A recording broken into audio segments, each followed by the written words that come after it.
Unang sahod pa lamang daw nila ay kinaltasan na sila ng kanilang sahod at mga mandatories. Subalit natuklasan nila hindi pala ito hinuhulog ng Placer 8 para sa kanilang mga benepisyo. Kapag tinatanong daw ng mga riders natin, ang Placer 8 ang sagot, inaayos pa raw. Sa ano naman, sa benepisyo nyo, gano'n na katagal na hindi hinuhulugan? Kailan pa? May po. So yung nangyayari, kinakaltasan kayo pero hindi hinuhulugan simula nung Mayo hanggang ngayon. Opo. Kami po ay lumapit sa hashtag Ibabaytag Mo. Reklamo po namin mismong agency po namin na Placer 8 Express Logistics. Hanggang ngayon po, di pa po siya hinuhulugan yung mga benefits po namin hanggang ngayon. Nagsimula po kami April, May, and June po. Itong taon po nito. 3 weeks po nung after ng pagkasimula po namin sa agency, hindi na po siya hinulugan hanggang ngayon po. 6 months mahigit na po kami nagtatrabaho sa Placer 8 po. Consistent po siya kinakaltasan, buwan-buwan po kami kinakaltasan sa mga benefits po namin. Meron po mga payslip na binigay po sila na naka-indicate po kung kano po ang kinakaltasan na kada buwan. Kulang po, 600 plus po ang kinakaltasan namin monthly po. Hindi po naging issue namin. Sasahod po, delay po hanggang ngayon po, di ba pa binibigay nila hanggang ngayon po. Sabi po nila nung una, mahulugan daw po nila. Kasi itong inaanap po namin itong nakakaraan, hindi po sila sumasagot sa GC namin. Wala po sila sinabi, pero sabi po nila kasi, iuhulog naman daw po nila kasi kinakaltas naman po. Pakatarli po nila inuhulog, sabi po nila sa amin. Puro pangako lang po si Placer hanggang ngayon po, di ba inuhulog yung mismong benefits po namin lahat. Ang mga benefits po namin, SSS, PhilHealth, meron po kaming kontrata na pinirmahan po sa kanila na kakaltasan po nila monthly yung mismong benefits po namin, tapos iuhulog po nila. Sa quarterly po nila inuhulog, sabi po nila. Sir Ben, sana po matulungan niyo po kami na makausap po ang Placer 8 sa tungkol po sa mga benefits po namin, asaka po yung last sahod po namin ngayon po. Ang sumbong, iimbestigahan at aaksyonahan sa hashtag Ipabitag Mo. So, sa dami nila, Ma'am Tonet, Sir Carl, no, 4 lang yung napaakyat natin dito sa studio. Ang mga riders na to nagsimulang magtrabaho sa Placer 8 Logistics Express nito lamang May, April at June 2023. Ito yung panahon din na marami ding dumagsa dito na Placer 8 na pumupunta dyan. Pinupuno rin yung aming labasan, no? Ang kanilang principal client ay ang Airspeed. So, hindi na siya Shopee. Hindi po. Ibang courier company po ang sa Ano yung mga dinideliver niya? mga documents po. Mga documents na. So, hindi na nila kakatay up yung Shopee. Hindi na nila, Okay. Unang sahod pa lamang daw nila ay kinaltasan na sila ng kanilang mga government mandatories katulad ng SS, PhilHealth. Subalit natuklasan nila, hindi pala ito hinuhulog ng Placer 8 para sa kanilang mga benepisyo. Kapag tinatanong daw ng mga riders natin, ang Placer 8 ang sagot, inaayos pa raw. 6 na buwan nang nakikiusap at naghihintay ang mga riders kung kailan ihuhulog ang kanilang benepisyo nitong agency Placer 8. Maging ang kanilang sahod na October 1 to 15 ay hindi pa rin nila nakukuha. So ano na ngayon? November na. Kamusta naman kayo mga bossing? Sinong kausap nyo dito sa Placer 8? Ang nakakausap po namin nakaraan po kasi yung core po namin. Siya po tapos nasabi lang po niya, antay-antay lang daw po yung sahod namin. Gano'n nakatagal sinasabi sa inyo na mag-antay-antay lang kayo? Mahigit 1 week na po eh. Pero yung sa naman, sa benepisyo nyo, gano'n na nakatagal na hindi hinuhulugan? Kailan pa? Last year nung May po. So yung nangyayari, kinakaltasan kayo pero hindi hinuhulugan simula nung Mayo hanggang ngayon.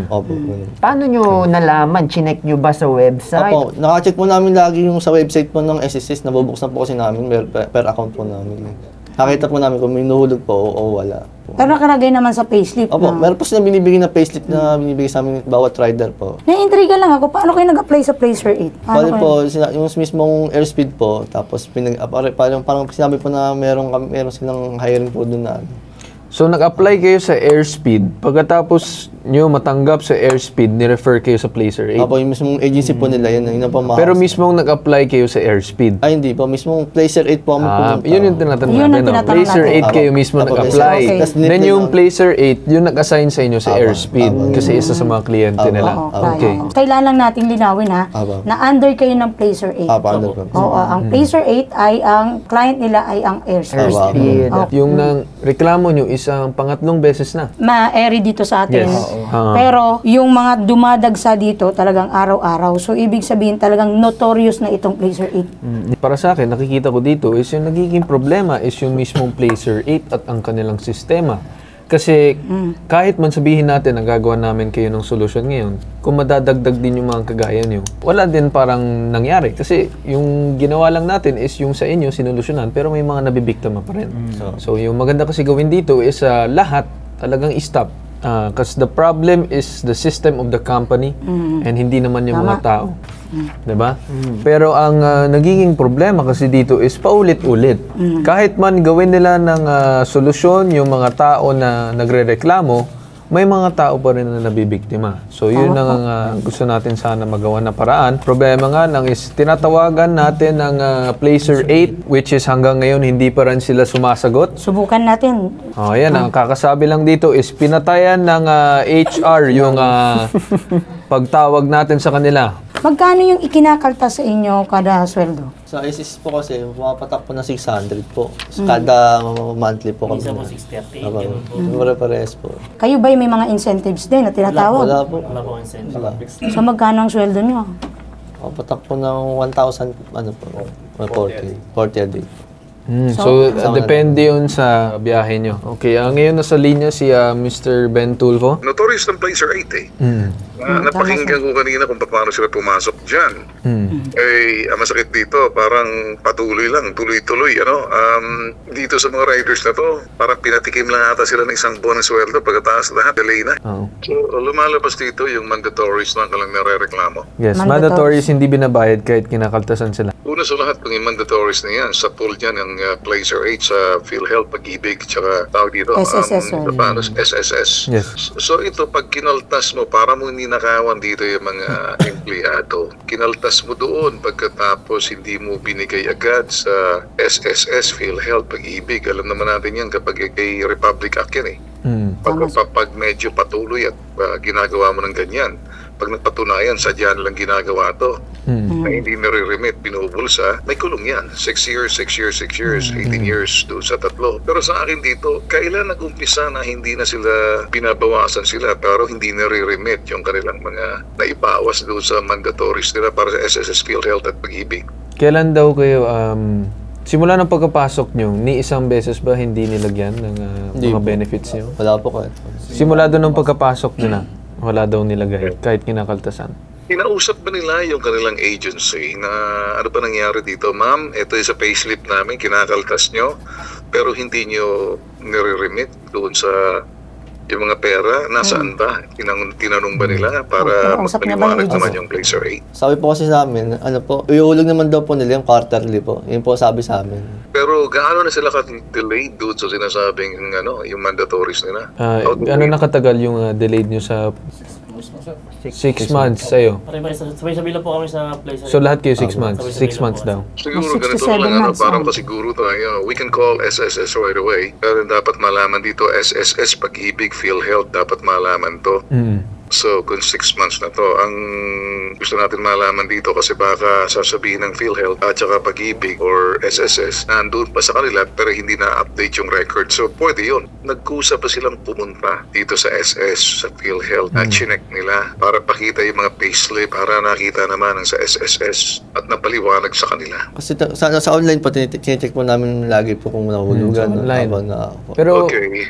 Mas maganda siguro kung mapapadaan sila, ipa-check doon mismo sa yung tatlong mga itong PhilHealth, Pag-ibig, SS na makapagbigay sa kanila ng update kasi baka kung minsan gagawing dahilan hindi pa na-update yung system pero nandoon na. Kaya importanteng masilip nila kung sakaling hindi ito sabay ibang usapan na to baka mananadya rito ang Placer 8 o hindi naman kaya baka nakaligtaan lang. Total dun sa sweldo nila natatanggap naman nila. Wala naman silang reklamo roon. Delayed lang yung sir. sa remittance lang. Iba na yung remittance sa SS. Delay na po talaga. Yung ba yun? Yung hindi na re-remit yung kanilang ibinabawas sa kanila? Yung hindi nare-remit, yung binabawas sa kanila, may minor complaint din sila na 1 week, kung hindi ako nagkakamali, hindi pa daw sila na sa sahod delayed. Wala po.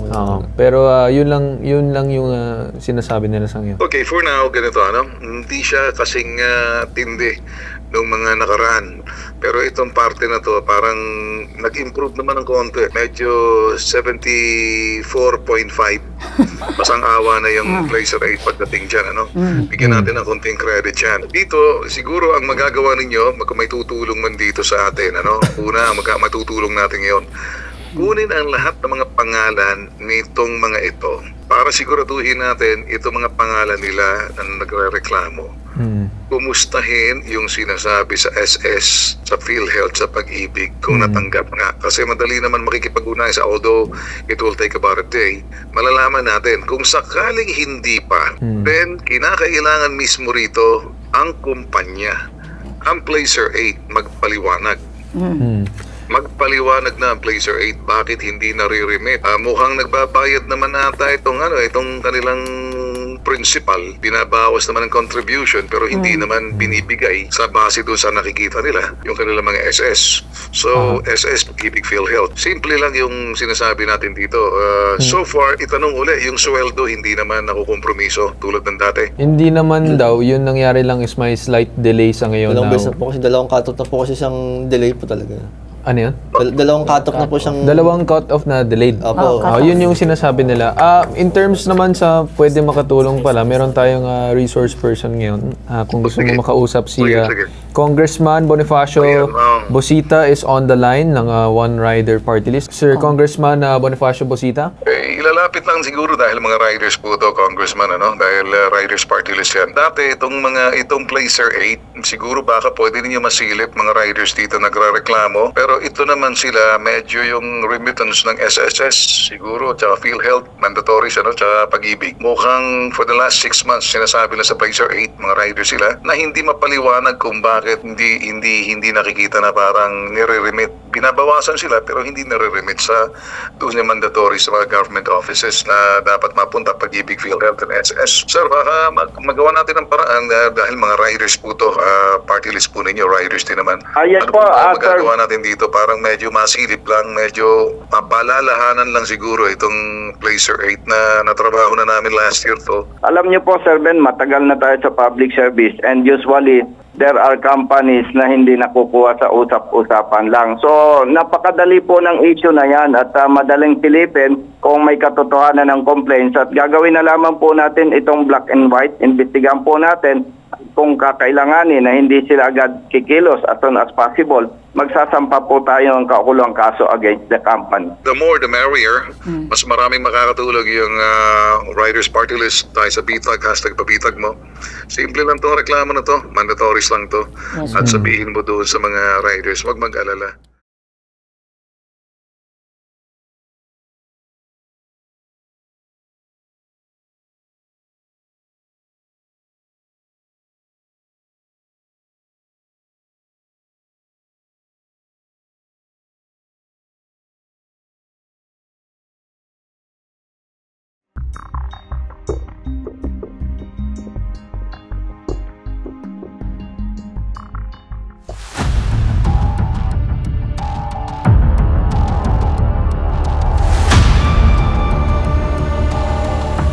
Sir, yung sumbong, pumasok sila sa Placer 8. Then, ang issue nila, sir, nagkatrabaho sila ng maayos. Then, 3rd week pa lang po ng first month nila, sir, nagdededuct na agad sila ng mga sa SS, sa benefits. Kaso, sir, nakikita sa payslip pero wala naman sila nakikita dun sa benefits nila. May dinideduct pero hindi nare-remit. Yung aligasyon na hindi nare-remit, ano yung batayan natin na hindi nga? Meron ba? Wala. Sir, bali tinignan po nila yun sa website, sa SSS, then makikita dun, sir, na 0 po talaga. Para mas maging effective yung approach natin sa problema, maggawa ng affidavit na sinasabi na may deduction kami sa payslip sa aming dapat matanggap. Tapos sabihin nyo doon, walang remittance sa SSS or kung ano pang company yan. Para with your notarized affidavit na sinasabi nyo yon, meron kaming authority with my partner, susulat kami sa concerned office para alamin totoo yung aligasyon ng ating mga kasama. And then, pag nakita nating totoo, through our initiative, on your behalf, susulat kami doon sa company concern na base sa complaint ninyo, may deduction, base sa concerned offices, tatanungin muna natin sila anong plano nyo na ma-resolve itong issue na to. kung hindi ma-resolve sa ganung pamamaraan, meron tayong legal action na pwedeng gawin against them. Good afternoon po. Good afternoon. Actually, sir, ngayon po, yung Placer 8 po, last day na po namin ngayon. Ang wino-worry lang po namin is yung mga kulang po nila kasi gusto po nila mag-submit ng resignation sa office nila. Kayo po, gusto nyo ba mag-resign? Yan ang tanong po dito. Siyempre po, okay naman po sa amin. Basta po bayaran mo nila lahat ng kulang nila. Yun po yung concern. Sige po. Tsaka din po, sir, if ever po kasi na magre-resign po ba kami? Kasi kami po, actually, hindi pa po kami nagre-resign po lahat. Kasi po, gusto rin po namin muna mahulugan yung mga benefits namin bago po kami umalis. Tsaka makuha po yung mga kulang pa po sa amin na incentives tsaka salary po. Yung issue po natin kasi dito, kailangan po natin maintindihan. Ang labor po is very case specific. Hindi po natin pwede tama ba sabihin na generalize na kung anong mangyayaring action plan natin, halimbawa dito sa kaso nila. Ganun rin po yung action sa inyo. And in the same way, sa isang agency, yung solution kay sir ay hindi rin solution kay ma'am. Iba-iba po yun kasi iba-ibang dates tayo pumasok. At least sa legal basis natin, for one, pag-aaralan yan. So, yung sa inyo, pinagre-resign kayo. Pero meron pa kayong dapat i-claim. Gawan nyo na affidavit yung complaint nyo. Kami ang gagawa ng legal action. Huwag kayong magre-resign hanggat hindi kayo satisfied na makuha yung para sa inyo. On behalf of One Rider Party List, with my partner, Congressman Attorney Rods Gutierrez, kami po ay nagpapasalamat sa BITAG kay Mr. Ben Tulfo and his staff. Sa pamamagitan ng kanilang programa, nagkaharap-harap tayo ngayon para sa pagtutulong-tulong ng One Rider Party List at ng BITAG ay mabigyan ng immediate attention yung problema ninyo and of course yung solusyon.